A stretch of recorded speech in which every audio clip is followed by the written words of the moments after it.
எல்லாருக்கும் வணக்கம். என் பேர் Karthik from Urban Space Builders. இன்றைக்கி நம்ம எங்கே இருக்கோம் அப்படின்னு பார்த்தோன்னா பெரும்பாக்கத்தில் போயிட்டுருக்கிற ஒரு ப்ராஜெக்டில் இருக்கோம். ஸோ இந்த ப்ராஜெக்டில் பார்த்தீங்கன்னா பிரிக் ஒர்க் டெம்ப்ளேட் மார்க்கிங் வந்து போயிட்டுருக்கு. ஸோ இந்த ப்ராஜெக்டில் என்ன போயிட்டுருக்கு அப்படிங்கிறது இந்த வீடியோவில் நம்ம பார்க்கலாம். ஸோ டைரெக்டாக வாங்க வீடியோவுக்கு போகலாம்.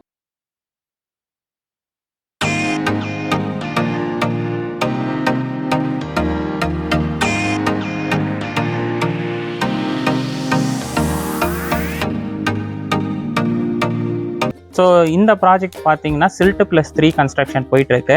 ஸோ அதில் பார்த்தீங்கன்னா சில்ட்டு முடிச்சுட்டு இப்போ நம்ம ஃபஸ்ட் ஃப்ளோரோட டெம்ப்ளேட் பிரிக் மார்க்கிங் வந்து பண்ணிக்கிட்டு இருக்கோம். ஸோ இந்த டெம்ப்ளேட் பிரிக் மார்க்கிங்கில் என்னென்ன பண்ணணும் அப்படிங்கிறத பார்க்கலாம். ஸோ அதுக்கு முன்னாடி காமனாக வந்து நம்ம இந்த சைட்டில் என்ன நடக்குதுங்கிறத ஒரு சின்ன கிளான்ஸ் பார்க்கலாம்.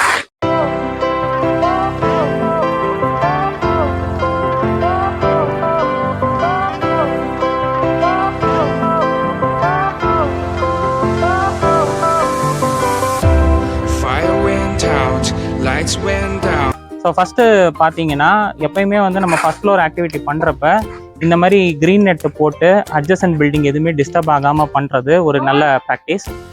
ஸோ செகண்ட் திங் என்னதுன்னு பார்த்தோன்னா ஜென்ரலாகவே வந்து எங்கே வந்து டாய்லெட்ஸ் வருதோ அங்கே இந்த மாதிரி சங்கன் ப்ரொவைட் பண்ணிவிட்டு கொடுக்கறது நல்லது. ஏன்னா நம்ம கட்டி முடித்த பிறகு நம்மளோட ஃப்ளோர் லெவல், அதாவது பெட்ரூம் லெவலும் இந்த டாய்லெட் லெவலும் கிட்டத்தட்ட ஒரு 1/2 இன்ச்சு டிஃப்ரென்ஸில் இருந்தால் நமக்கு கம்ஃபர்டபுளாக இருக்கும் யூஸ் பண்ணுறது. சப்போஸ் இந்த சங்கன் வந்து கொடுக்காத பட்சத்தில் என்ன ஆகும் அப்படின்னு பார்த்தோன்னா நம்ம கிட்டத்தட்ட ஒரு 1/2 அடி ஏறி போய் இந்த டாய்லெட்டை வந்து யூஸ் பண்ணுற மாதிரி இருக்கும். சம்டைம்ஸ் வந்து ரொம்ப இன்கன்வீனியன்ட்டாகவும் இருக்கும், பார்க்குறதுக்கும் வந்து அவ்வளோ நல்லா இருக்காது. ஸோ இந்த மாதிரி ஒரே லெவலில் இருக்கும்போது நமக்கு இந்த டாய்லெட்ஸுங்கிறது ரொம்ப கம்ஃபர்டபுளாக இருக்கும். ஸோ அதே மாதிரி பார்த்தீங்கன்னா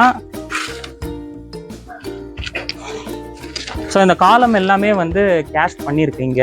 ஸோ எப்பயுமே வந்து ஒரு காலம் கேஸ்ட் பண்ண பிறகு ப்ராப்பராக க்யூரிங் பண்ணிவிட்டு ஸோ அதுக்கு நம்ம பிரிக் ஒர்க் ஸ்டார்ட் பண்ணுறதுக்கு முன்னாடி இந்த மாதிரி ஹேங்கிங் பண்ணுறது ஒரு நல்ல ப்ராக்டிஸ். ஸோ அப்போ தான் நம்ம பண்ணுற பிரிக் ஒர்க்கும் இந்த கான்க்ரீட் பார்ட்டும் வந்து நல்ல பாண்டிங் வந்து இருக்கும். ஸோ இது ஒன்று. ஸோ இதுக்கப்புறம் பார்த்தோன்னா இந்த சைட்டில் பார்த்தீங்கன்னா வந்து டெம்ப்ளேட் மார்க்கிங் போயிட்டுருக்கு. அதாவது அவுட்டர் வால் ஃபுல்லாமே வந்து 9 இன்ச் வாலில் பண்ணுறோம். அண்ட் அதே மாதிரி உள்ளர பார்ட்டிஷன் வால் பண்ணுறது வந்து 4.5 இன்ச் வாலில் வந்து பண்ணிகிட்ருக்கோம். ஸோ இது பார்த்தீங்கன்னா இந்த சைட்டில் யூஸ் பண்ணுற பிரிக்கு. ஸோ பிரிக்கு பார்த்தீங்கன்னா இந்த பார்ட்டை வந்து நம்ம வந்து ஸ்ட்ரெச்சர் அப்படின்னு சொல்லுவோம். ஸோ இந்த பார்ட் வந்து ஹெட்டர் அப்படின்னு சொல்லுவோம். ஸோ 9 இன்ச் வால் அடுக்கும் போது இந்த பிரிக் ஒர்க் வந்து எப்படி பண்ணுறாங்கன்னு பார்க்கலாம். அண்ட் அதே மாதிரி 4.5 இன்ச் வால் பண்ணும்போது இந்த பிரிக் ஒர்க் வந்து எப்படி பண்ணுறாங்கன்னு பார்க்கலாம். ஸோ அதே மாதிரி இந்த பிரிக் ஒர்க் அடுக்கிறதுலேயே பார்த்தீங்கன்னா வேரியஸ் டைப்ஸ் இருக்குது. ஸோ அதுக்கு டெக்னிக்கலாக என்னன்னு சொல்லுவாங்கன்னு பார்த்தாங்கன்னா English bond, common bond, Flemish bond அப்படின்னு நிறைய டைப்ஸ் வந்து சொல்லுவாங்க. ஸோ காமனாக நம்ம வந்து இங்கே சைட்டில் யூஸ் பண்ணுறது பார்த்தோன்னா இங்கிலீஷ் பாண்டு வந்து 9 இன்ச் வாலுக்கும் 4.5 இன்ச் வாலுக்கு வந்து காமன் பாண்ட் அப்படின்னு சொல்லுவாங்க. ஸோ அது வந்து யூஸ் பண்ணுவோம். ஸோ அந்த இங்கிலீஷ் பாண்டும் காமன் பாண்டும் எப்படி நம்ம வந்து பண்ணுறாங்க அப்படிங்கிறத நம்ம பார்க்கலாம். ஸோ இது பார்த்தீங்கன்னா வந்து 9 இன்ச் வால் வந்து இங்கே கன்ஸ்ட்ரக்ஷன் பண்ணிகிட்ருக்கு. ஸோ ஒரு 9 இன்ச் வால் பண்ணுறதுக்கு முன்னாடி நம்ம இந்த மாதிரி லைன் த்ரெட்டு காலமுக்கு டு காலம் வந்து டைப் பண்ணிவிட்டு பிளாஸ்டிங் ஆன திக்னஸ் மைனஸ் பண்ணிவிட்டு இந்த டெம்ப்ளேட் மார்க் பண்ணிவிட்டு இந்த 9 இன்ச் வாலுங்கிறது கன்ஸ்ட்ரக்ஷன் பண்ணிகிட்ருக்கு. ஸோ இதில் யூஸ் பண்ணுற பாண்டிங் மெத்தட் என்னதுன்னு பார்த்தோன்னா இங்கிலீஷ் பாண்ட் அப்படிங்கிறத யூஸ் பண்ணிக்கிட்டு இருக்கோம். ஸோ இங்கிலீஷ் பாண்டில் நீங்கள் பார்க்கலாம். ஸோ இதில் பார்த்தீங்கன்னா ஸோ ஒரு அடுக்கு கல் வந்து ஸ்ட்ரெச்சர் சைடு வந்து வெளியே தெரிகிற மாதிரி இருக்கும். அந்த அதுக்கு அடுத்த கல் பார்த்தீங்கன்னா நம்ம வந்து ஹெட்டர் சைடு வந்து தெரிகிற மாதிரி இருக்கும்.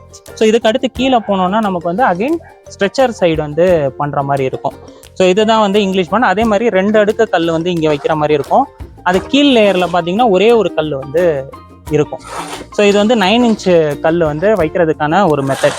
ஸோ இதே 4.5 இன்ச்சு வால் வைக்கும் போது என்ன பண்ணுறாங்க அப்படிங்கிறத பார்க்கலாம். ஸோ இது பார்த்தீங்கன்னா வந்து 4.5 இன்ச் வாலுக்கான டெம்ப்ளேட் மார்க்கிங் பண்ணியிருக்கு.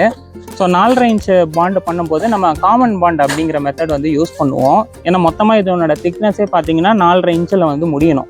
ஸோ இதில் பார்த்தீங்கன்னா வந்து ஸ்ட்ரெச்சர் சைடு வந்து 2 சைடும் எக்ஸ்போஸ்டாக இருக்கிற மாதிரி இந்த 4.5 இன்ச் வாலுங்கிறத நம்ம கன்ஸ்ட்ரக்ஷன் பண்ணுவோம். ஸோ அதுலேயும் பார்த்தோன்னா இதுக்கு மேலே அடுக்கு வைக்கும்போது சேம் இதில் என்ன கீழே வச்சுருக்கோ அதே மெத்தடு தான் மேலேயும் வந்து நம்ம வந்து அடிக்கிட்டே வருவோம். ஸோ இங்கே வந்து இந்த ஸ்ட்ரெச்சர் இருக்குதுன்னா அதுக்கு அடுத்த கல் வைக்கும்போது நம்ம இந்த மாதிரி வைக்கிற மாதிரி வந்துடும்.